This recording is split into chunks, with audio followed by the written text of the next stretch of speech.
खुलुमनाय जासिहरनाय थाबाय दिनै नोंसोर एक्शन थैंक यू आफा नोंसोर जागोन Wow, what an acting! अच्छा अच्छा अच्छा oh बिदिसो मोनसे उखुन्दै खुग्रा मोनसे माने अर जोंग्रा औ सोलोंथाइनि सायावनो सोनारनाय जादों खुलुमबाय लोगोफोर भिडिअखौ आं जागायबाय दिनै गारि सालायगासिनो दा आङो थांगासिनो दङ जाहैबाय लोगोफोर मोनसे शुटिं जागासिनो दं बर'निनो फिल्म बेनो जादों अख्रां गंसेनो लकेशना जादोंनो चिरां डिस्ट्रिक्टनि खासिखत्रा दा बे प्रडिउसारफ्रा आंखौ हांख्रायनायलाय आं बिथांमोनखौ लोगो हमनो थांगासिनो दङ स' नोंथांमोनाबो नायलांदो जायफ्रा इन्टारेस्टेड दा सिनेमा शुटिं एबा बर'नि सिनेमा शुटिंआ माबायदि जायो नोंथांमोना नुगोन लेट्स गो अब्ला स्पटआव सफैबाय लोगोफोर बेनिफ्राय आङो दिन्थिलांनो नाजानोसै मा जादों माने माबायदि शुटिंआ सोलिदों एक्ट्रिसालायनो माने डक्टर फरायनानै फोजोबना साक्सेस जानानै फैबाय गामिया बरायनो थाखाय रेडि बेयो रियेल नङा सिनेमायावसो नुगोन नोंथांमोनहा नै आर'नाइया रेडि गामिनि जोब नैबे मादैमोनाबो आयंमोनाबो नायग्राफोर बरायग्राफोर आरो जै होगोन औ मिथिनाय बायदिब्ला नैबे जाहैबाय एक्ट्रिसनि न'नो माने एक्ट्रिसा न'खराव गैथारा जाहैबाय बे सिनेमानि बायदिब्ला दा रेडि फर शुट नै नायदो हेल' रेडि जाबाय नै येस ओमफ्राय ओरै रायजोफोर बेबायदि अब्ला बरायसिगोन जाहैबाय नै एक्ट्रिसखौ डाइरेक्सननि खामानिखौ नायदो नै डाइरेक्सननि खामानि बुजिदों माने फुरथिजों दुखु मोननाय हिन्दीनिखौ अ मा जानानै दं जेनेबा आदाया आंना आथिङा पेरालाइस जानानै दङ आरो आंनिनो फिसाजो बे फुजा मुसाहारिया हिर'इना माने गोरिब न'खरब्लाबो सासे डक्टर जाहैनो हादों बेनिखायनो दिनै गामिनि रायजो राजाफ्रा बरायनो नागिरदों आंनि फिसाजोखौ नायदो नै पारालाइज्ड लोगोफोर नोंथांमोना सोरबा मिथियो जानो हागौ सोरबा मिथिया जानो हागौ दा बिहाइन्ड द सिन जेखौ बुंदों सिनेमा शुटिंआवहाय माने स्क्रिनाव हरनायनि सिगां मोनसे सिनखौहाय मोजाङै जाहोनो थाखाय बारे खालामबाय थानाय जायो बिदिखौ जों नुनो मोनो जेरै दा ओरैनिफ्राय लालाय ओरै एंगोलनिफ्राय लालाय बेफोरबायदि माने जोबोद जायो आरो जायखौ नुदों बिहाइन्ड द सिनफोरावहाय जोंना केमेरामेना फुटेज सेटनो एक्टरजों एक्ट्रिसजों बा नै आंखौसो पाब्लिस नाय फिसाजो एसे दा आंसो फिसाय माबाय मोनसे हगार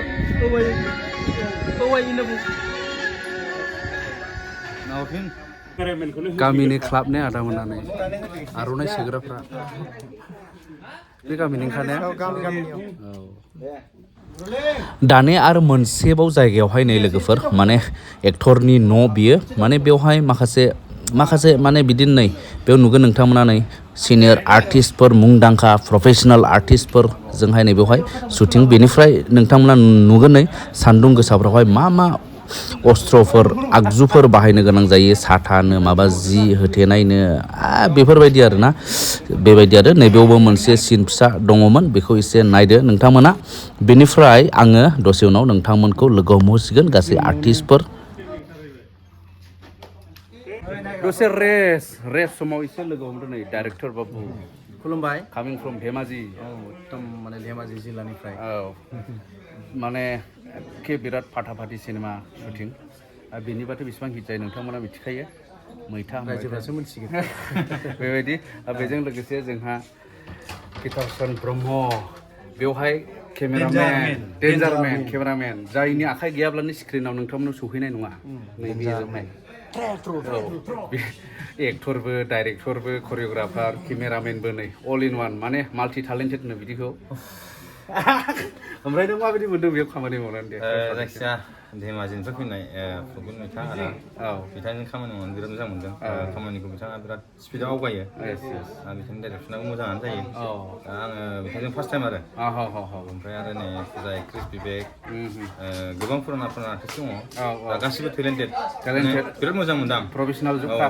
माने माखासे सिनावथ' आंनो खेबो आंनो गाबफानोबो गोनां जादों ओरैबायदि आरोखि ट्रेजेडि रायजोफ्रा सोरबाफोर गोदान दंबा साबसक्राइब खालामना हो आरो फिल्मखौ नायनो दाबावथार माने बिराद मोदै गगोन आरो बिराद ट्रेजेडि बिराद बरिया माने इडुकेसननि सायाव बानायनाय मोनसे सिनेमा बियो दानिया लोगो हमदो आसलखौ माने सिनेमानि मजा माबाखौहाय बे फंबाया जाहैबाय मेन हिर' नामा लिड एक्टर होननानै बुङो जायखौ माने मेन हिर' बेवहाय बेनिफ्राय माबायदि मोनदों नों जोबोद मोजां मोनदों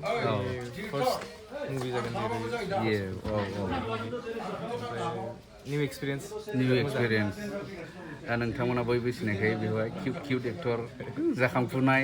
माने फार्स्ट टाइम फुल मुभियाव ने फार्स्ट टाइम फुल मुभियाव औ आरो सोरनि फेभरेट जाय मोजां कमेन्ट खालामहरदो दानो नायलांबावदो माखासे शुटिंनि सिन ना अल द बेस्ट फंबाय थेंक इउ दा मोनसे नै रियेल रल नै नायदो होबाय आंखौ थै गहोजोब्बाय बिबेकखौ थै गहोजोब्बाय आङो वाव वाट एन एक्टिं बेफोरसो एक्टिं एबारनि माने बिदि एक्सननि माबा जानो थांगासिनो दं ना माबोरै ना एक्सननिथ' बुंजायो बिदिनो माने एसे दे दानिया जाहैबाय माने न' सिङावनि माखासे सिन लोगोफोर नायदो जोंना सिनियर आर्टिस्ट मुंदांखा मागुर बस दा मागुर गुन्दा होनो ओमफ्राय दांखो लोदो मेडाम हौवा हिन्जावनि रल बिसोरो माने एक्टरनि बिमा आरो बिफा बिमा सिखारद' बिमा सिखारद' हो माबोरै जाखो ओइ बिमा बिमा थैबायसो नामा बियो थैबायसो नामा आंखौ गालांनानै मानो थांखो नोङो बिमा गैला बिमा Apa? Betul? Ayo, थां नों बिमा नङा बियो थां बे थां नों मोजां मोनबा मानो बिदि जानांगौ थां दा नाय माने आंबो मिथिया मा रलाव दं जायखि हाबा जानानैसो दं मानसिया नै औ माने सिन्दुरबो दं मंगलसूत्रबो दङ नै माने आंखौहाय सासे आदाया उन्दै बैसोआवनो हाबा लाफैबाय आरो ओमफ्राय दा आंहा माने दादा बिबेकखौबो सिनायखायो बिथाङा माने आंनि बिबोनांसो जाबाय आरो बेयावहाय ओमफ्राय आंना रला एकदम बेखौ इदावनायल' आच्छा औ बिदिसो औ जायखिया मोजां माने दा जाखांफुबाय थानाय माखासे जोंनि कुसुगाव माबा एरियानिफ्राय सेरफांगुरि एरियानिफ्राय जिथु सर्ट मुभि हिट ओंखारबाय थायो बेयाव गोबां नुबाय नोंथांमोना बेखौहाय नामा रैसु बर' बिनानाव दा बिनानावाबो नैबे मुभियाव दं माने ओरैबायदि हिट मिलायनाय एक्टिभ माबाफोरखौ कारेक्टाराव सोदों मानसिफोरखौ बोखांनानै बिथांमोना जोबोद मोजां दा ओमफ्राय माबायदि मोनदों बेनो फार्स्ट टाइम मुभिया बेनो औ माने एबार फार्स्ट टाइम नालाय ओमफ्राय जोबोद मोजां मोनदों खालामनो मोननानै ओमफ्राय मोजाङैनो मोजां जानाय बायदिबो मोनदों आरो औ आरोबाव नैबे अख्रां गंसे सावथुनावनो बाहागो लादों जोंनि बै समनि माने जायखौ जों बिराद नुबोबाय थाबाय बयबो सिनायगौ नैबे सार बिर सिं जायखौ जोङो मिथियो जुम्बुरा देवानि मागुर गुन्दा बेफोरजों बिराद मुंदांखा नैबे जोंहा सारा खिन्थु काहानिया जाबाय खोब मोजां स्क्रिप्टआ बे जाबाय आंनि फिसाया डक्टर फरायनो हरदोंमोन आं खिन्थु बियो सासे एक्ट्रेसखौ सासे हिन्जावखौ गोसोथोनानै माने गासिबो थाखा फैसाखौ गाव फरायनायाबालानो सोरनावबा दाहोना बायदिसो लेबार मावनानै बेनोसो होखोमाबाय थायो आरोखि माने जोबथारनायाव फैसाया बिफानावबो बिहरनो एसे लाजिनानै गिनानै गावनि किडनिखौनो मोनसे फाननानै बियो दान होबावदों आरो बे जोबथारनायाव आङो थारमाने बिहामजो हिसाबै बेखौ थारमाने मोननाया खोब गोब्राब जादों बे काहानि आरो बहुद घटना सिनेमाया मोजां जागोन स्क्रिप्टआ मोजां डिरेक्टरफ्रा मोजां आर्टिस्टफोरखौ मोजां मोनदां आङो बेवहाय खुनु दिन थारमाने माखासे मानसिखौ लोगो मोनाखैमोन दिनै लोगो मोननानै साक्सेस जागोन बयबो बे फिल्मखौ नायनानै गोजोनगोन बायदि मोनदों मिथिबाय गोरों प्रफेसनेल्सफोरखौहाय बेयाव लादों जाहाथे नंगुबै आखु बा कारेक्टारा जेन ओंखारो नैबे अख्रां गंसेयाव दा नोंथांमोना नेनानै था बयबो गोजोनगोन बेयो मोनसे समाजारि सावथुन गोबां सोलोंनाय मोनगोन नैबे सावथुननिफ्राय हामबायसै खुलुमबाय आयं दांखो लोदो आयं सना औ मेदामबो दा बेवहाय रल लादों मेदामाबो एक्टरनि बिमा औ ओमफ्राय माबाखौहाय सल'खौ माबायदि मोनदों बे सिनेमानि मोजां मोननाय बायदि मोनदों आरो औ मोजां जागोन दा मोनसे सोलोंथाइनि सायाव सोनारनाय जादों आरो बे नाटकआ बिनि थाखायनो मोजां मोनदों आं माने दस्रायाव बेबायदि लाफेरनाय जायाखैमोन दस्रा माबाफ्रा स्क्रिप्ट राइटारफ्रा सोलोंथाइनि सोमोन्दै लिरनाय जायाखैमोन आरो अब्ला नैबे खनायाव फैनानै नैबे सार कृष्ण बसुमतारी नोंथांमोना स्क्रिनाव गोबां नुबाय टिभि स्क्रिन मबाइल स्क्रिन बिराद सिगांनिफ्रायनो माने रल लाबोनाय फुजा मुसाहारिया मेन हिर'इन बेहाय बिनिनो आं बिफा रलखौ मोनदों आरो बे रल मोननायाव आं खुसि गोजोननाय दङ मानोना आङो नोंथांमोना मिथिखागौ आंबो ट्रेजेडियावनो एसे बांसिन लायो होननानै आरो बे अख्रां गंसेयावबो आङो माने ट्रेजेडि बिराद दुखुजोंनो दिन थांनाय मोनसे रल आरो बेयो बे अख्रां गंसे दा सोलिबाय थानाय बे जेखि शुटिं सोलिबाय थादों बेवहाय आरो स्क्रिप्टखौ जि फरायनो मोनदों बेहाय नुनो मोनबाय बेहाय माने मोनसे समाजनि थाखाय बिराद मोजां मोनसे गोहोम दं आरो मोजांनि गोहोम दङ बेहाय सासे गोरिबनि फिसायाबो जे सासे डक्टर जानो हायो बे मोनसे मेसेज दङ बेहाय बिराद गोरिब आरो बे गोरिबथारनि फिसायाबो मोनसे डक्टर फरायहैनायनि सिमां दंमोन आरो बे सिमांखौ बै सासे जाय माने बेखौ मोजां मोनोमोन आरो हिर' बियो गावनि माखासे थाखा फैसा आरो गावनि जिखि खामायनाय फैसाफोर दङ बेफोरखौ बियो गावनि मोजां मोननाय बा हिर'इननो दान होयो आरो फैसाखौ मानोना गोरिबब्लाबो बियो जाफुंथों बिनि साननाया जाफुंथों होननानै बियो डक्टर लाइनखौ फरायनायाव मदद खालामनानै जोबथारनायाव बे डक्टर जाबोदों आरो बेहाय गोरिब मानसियाबो सासे डक्टर जानो हायो बिनि मोनसे मेसेज होदों आरो बे रायजो राजाफोरनि थाखाय मिजिं इस्लारि नैबेनो माने दाफबनाय दुफबनाय समायहोनाय ओमफ्राय गोजाननि नङा जोंनि बेंटल सेरफांगुरिनि बेबायदि आरो आखाइफ्रा मिहि मिहि जायो दे मेकआपफोरनि नायनो एलाय दे बेनिफ्राय सासे आदा दंबावो नै बेबो मोनसे मेन रल लादों एक्टरजों माखासे सोमोन्दो थानाय ओमफ्राय ओरै दङ सासे आदा बेयो जाहैबाय हिरा प्रडाक्सननि प्रडिउसार बिथां बाक्सानिफ्राय आदा राथुल ब्रह्म नोंथांमोना गोबां सिनेमा नुबाय बेनिफ्रायबो बे रलखौ मोननानै एबा बे प्रडाक्सनाव खामानि मावनानै माबायदि मोनदों आदायालाय सिगाङाव खुलुमगोरबाय रायजो राजाफोरसिम दा बे नैबे हिरा प्रडाक्सन आरो साल्टे प्रडाक्सनाव खामानि मावनानै आं जोबोद गोजोननाय मोनदों आरो बे अख्रां गंसे जाय प्रजेक्टखौ मावबाय थादों बेनि स्क्रिप्ट राइटारा प्रबेन बर' जायखौ जों मैथा होनना मिथियो बेनिफ्राय डाइरेक्सनखौबो गावनो होदों प्रबेन बर'आनो होदों दा बाव खामानि मावनानै जोबोद गोजोननाय मोनदों आरो बेवहाय आंना फ्राय मेन रलखौनो बुंनांगोन माने हिर'आ बिमा बिफा गारनानै गावनि मिजिंखौ जाफुंहोनो थाखाय गावनि साननायखौ जाफुंहोनो थाखाय बोरैबा आंनि न'आव साफि हैयो बेनिफ्राय आंनि दखानाव खामानि मावफायै बियो गासै गावनि माबाफोरखौनो सिलिंखार खालामनानै लाजोबो बेनिफ्राय आं बेखौ फंबाय असे बादि साननानै बिनि जेसेबां माबा दङ खैदां खैफोद फैदों जिउआव बेनाव बेखौ आं गासैखौबो बानस'नानै लाजोबदों आरो मानसि हिसाबै दा आंनि रला बे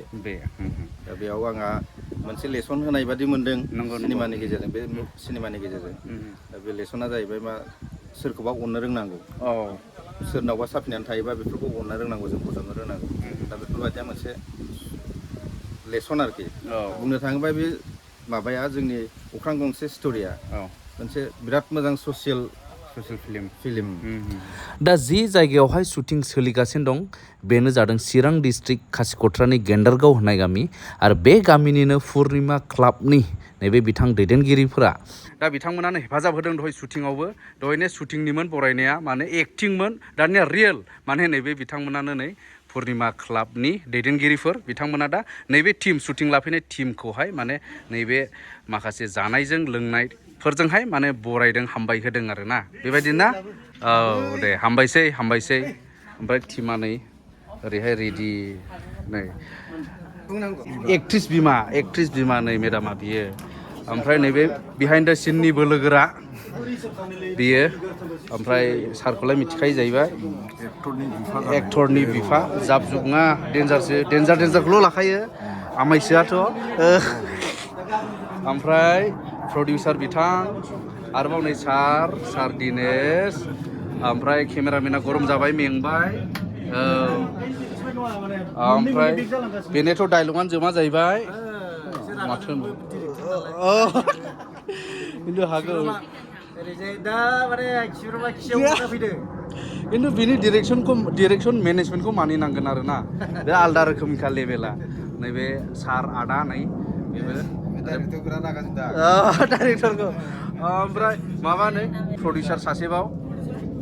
माबानि साल्टे प्रडाक्सनजों ओमफ्राय हिरा प्रडाक्सनजों ज' नांनानै डाबल इन्जिन माने ओरैबायदि पावारफुल मुभि बानायनो थांगासिनो दं माब्रै मोनसे उखुन्दै खुग्रा मोनसे माने अर जोंग्रा औ खेला मोनदों मेकआप महर बानायग्रा लाजियो ओमफ्राय मेदाम ओमफ्राय एक्टर हिर' बेबायदि आरो नै दे येस पुर्णिमा क्लाबनि औ पुर्णिमा क्लाबनि प्रेसिडेन्ट नैबे भागिया जोंना ओमफ्राय मा बुंनो सानो दिनै जोङो गिबियावनो जे बिदा गिदिरा जोंनिसिम नुजाफैनायनि थाखाय बिराद रोजा साबायखर बावबोदों थाहरबाय आङो हामबायसै आं बिनि साबस्क्राइबारबोखा माने आं बुंथ'वाखैमोन नालाय दा अब्लाबो आं बुंनानै लाबाय दा जोङो खोब मोजां मोनदों जे बर' हारियादि बेफोरबायदि जे आवगायबोगासिनो दङ